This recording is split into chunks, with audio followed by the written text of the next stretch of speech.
జగిత్యాల జిల్లా రహదారిపై ధాన్యం బస్తాలపై కూర్చుని రైతులు నిరసన వ్యక్తం చేశారు. ధాన్యం కొనుగోలు వేగవంతం చేయాలని డిమాండ్ చేశారు. జగిత్యాల అర్బన్ మండలం తిప్పన్నపేట ఐకేపీ సెంటర్ వద్ద జగిత్యాల ధర్మపురి ప్రధాన రహదారిపై బస్తాలు వేసి వాటిపై కూర్చుని రైతులు నిరసన తెలిపారు. 30 రోజులైన కొనుగోలు కేంద్రంలో పోసిన ధాన్యం కొనుగోలు చేయటం లేదని ఆవేదన వ్యక్తం చేశారు. అకాల వర్షాల వల్ల ఇప్పటికీ రైతులు తీవ్రంగా నష్టపోతే అధికారులు కొనుగోలు వేగవంతం చేయకపోవడంతో ఇబ్బందులను ఎదుర్కొంటున్నారు.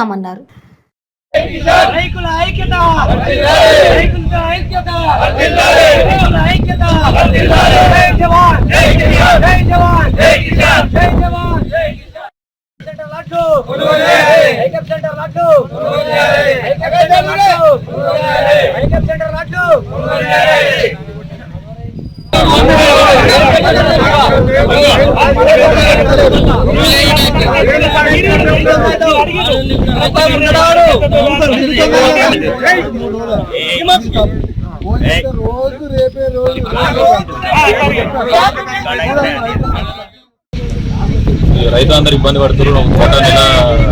నెల రోజులు ఇక్కడ వడ్లు కోసి ఒకసారి చూడండి, దాదాపు ఒక 10,000 క్వింటాల వడ్లు అవుతాయి. ఇంకా కోతలు ఉన్నాయి, ఇంకా వడ్లు వస్తున్నాయి. ఇక్కడ ప్లేస్ లేదు. కటింగ్ లేకుండా ధాన్యం కొనుగోలు చేయాలని రైతులందరూ నిరసన వ్యక్తం చేస్తున్నారు.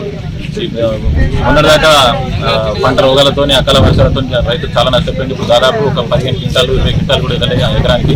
దాదాపు 30 క్వింటాలు వెళ్తేనే రైతుకు గిట్టుబాటు అవుతుంది. పెరిగిన ఎరువుల ధరతో కానీ వడ్ల ధరతో కానీ నిత్యావసర సరుకులు కానీ రైతుకు ఏం లాభం లేదు.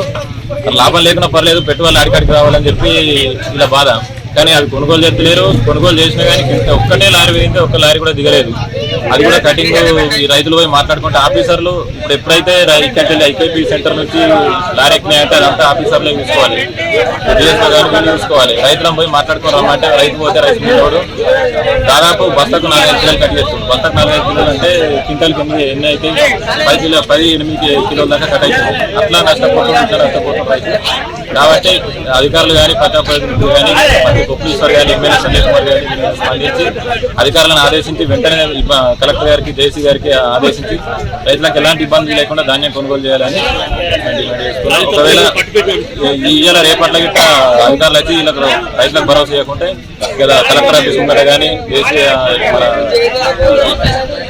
జగిత్యాల కానీ ధర్నా కార్యక్రమాలు నిర్వహిస్తాం.